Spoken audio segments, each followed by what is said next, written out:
Hello friends, super കൺമണി സീരിയലിൻ്റെ ഒരു നല്ലൊരു പ്രൊമോ ആട്ടോ വന്നുകൊണ്ടിരിക്കുന്നത്. കാരണം എല്ലാവരും ആഗ്രഹിച്ചത് ഇത് തന്നെയാണ്. അങ്ങനെ വരുണിനെ അടിച്ച് പുറത്താക്കാൻ വേണ്ടിയിട്ട് തന്നെ ഒരുമ്പിട്ട് തന്നെ വന്നിരിക്കുക കേട്ടോ കൺമണി. കൺമണിക്ക് ഒന്നാമത് വാശിയും ദേഷ്യം കുറച്ച് കൂടിയിട്ടുണ്ട്. കാരണം എന്ന് വെച്ചിട്ടുണ്ടെങ്കിൽ ഹോസ്പിറ്റലിലെ കാര്യങ്ങളൊക്കെ അറിഞ്ഞിട്ട് ആകെ ദേഷ്യത്തോടു കൂടി വരുന്ന കൺമണിക്ക് വാശിയാണ് കേട്ടോ ഇനി. അപ്പോഴത്തേനും ആ വരുൺ എവിടെ, ഇപ്പോൾ തന്നെ അവനെ അടിച്ച് പുറത്താക്കണം എന്ന് പറയുന്നു. മോളെ അത് ശരിയാവും തോന്നുന്നില്ല എന്ന് പറയുമ്പോൾ അച്ഛനത് ശരിയാവില്ല, പക്ഷേ എനിക്കത് ശരിയാവും, ഞാൻ ചെയ്തോളാം എന്ന് പറയുന്നു കേട്ടോ. അങ്ങനെ വേഗം തന്നെ കൺമണിയുടെ റൂമിലേക്ക് ചെല്ലുന്നു കേട്ടോ. കൺമണിയുടെ റൂമിലേക്ക് സുഖിച്ച് കിടക്കുക കേട്ടോ ചെയ്യുന്നത് വരുണ്.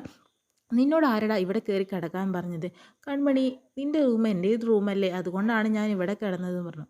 അങ്ങനെ നിൻ്റെ റൂം എൻ്റെ റൂം അങ്ങനെ ഒന്നല്ല, പക്ഷേ നീ ഇവിടുന്ന് ഇപ്പോൾ തന്നെ ഇറങ്ങിപ്പോണമെന്ന് പറയുന്നു. അതെന്ത് കൺമണി ഇങ്ങനെ പറയുന്നത്? ഞാൻ വന്നാൽ നീ ഇറങ്ങിപ്പോകുന്നല്ലേ പറഞ്ഞത്? അങ്ങനെ ഞാൻ ഇറങ്ങിപ്പോവോ? എൻ്റെ കൺമണിയും കൊണ്ടല്ലേ ഞാൻ പോവുള്ളൂ എന്ന് പറയുന്നു. നീ അങ്ങനെ എന്നെയും കൊണ്ട് പോവോ എന്ന് പറയുന്നു കേട്ടോ. അപ്പോഴത്തേനും ആകെ ബഹളം ഉണ്ടാക്കുന്നുണ്ട്. ആ സമയത്ത് തന്നെ അവിടെ അമ്മായിമാരും അതുപോലെ ധനലക്ഷ്മി ആണെങ്കിലോ ഇടപെടാനായിട്ട് വരുന്നു. കാരണം ധനലക്ഷ്മിക്ക് വരുണിപ്പോൾ പോയി കഴിഞ്ഞാൽ 101 10 ലക്ഷം രൂപയും കൈവിട്ട് പോകും. പിന്നെ കൺമണി വരുണിനെ വിവാഹം കഴിച്ചാൽ അത് മൊത്തം ധനലക്ഷ്മിക്ക് ഇപ്പോൾ കിട്ടുമല്ലോ. അതിന് വേണ്ടിയിട്ട് കൺമണിയോട് പിന്നെയും മത്സരിക്കാട്ടോ ചെയ്യുന്നത്.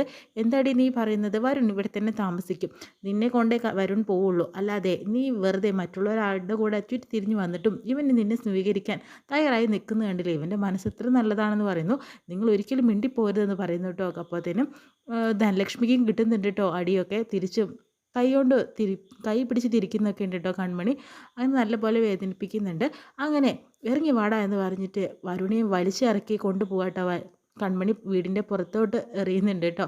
എന്തായാലും കൺമണിയുടെ മറ്റൊരു മുഖാട്ടോ എല്ലാവരും കാണും. ഇത് കണ്ട അമ്മായിമാർ പറയുന്നുണ്ട്, അയ്യോ കൺമണിയുടെ ഈ വാശി എന്നും ഉണ്ടാവട്ടെ. കാരണം എന്ന് വെച്ചിട്ടുണ്ടെങ്കിൽ നമ്മൾ പോലും പേടിച്ചു പോയി. സിനിമയിലൊക്കെ നായകൻ വന്നിട്ട് വില്ലനെ പുറത്താക്കുന്നൊക്കെ കണ്ടിട്ടുണ്ട്. ഇവിടെ നായികയാണ് അത് ചെയ്തിട്ടുള്ളത്. കൺമണി ഇടിച്ച് പുറത്താക്കിയില്ലേ അവനെ? മാത്രമല്ല കൺമണിയുടെ ഇടി ഇത്രയാണെങ്കിൽ ആ ക്രിസ്റ്റാറിൻ്റെ ഇടിയൊന്ന് പറയണോ? അത്രയും ഭീകരമായിരിക്കില്ലേ അതെന്ന് പറയുന്നു കേട്ടോ.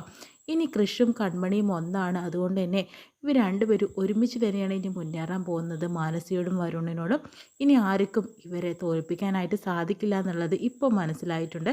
എന്തായാലും ഇത്രയും കാണിച്ചുകൊണ്ടാണ് ഇന്നത്തെ പ്രൊമോ കഴിയുന്നത്. നല്ലൊരു എപ്പിസോഡ് വിശേഷമായിട്ട് നമുക്ക്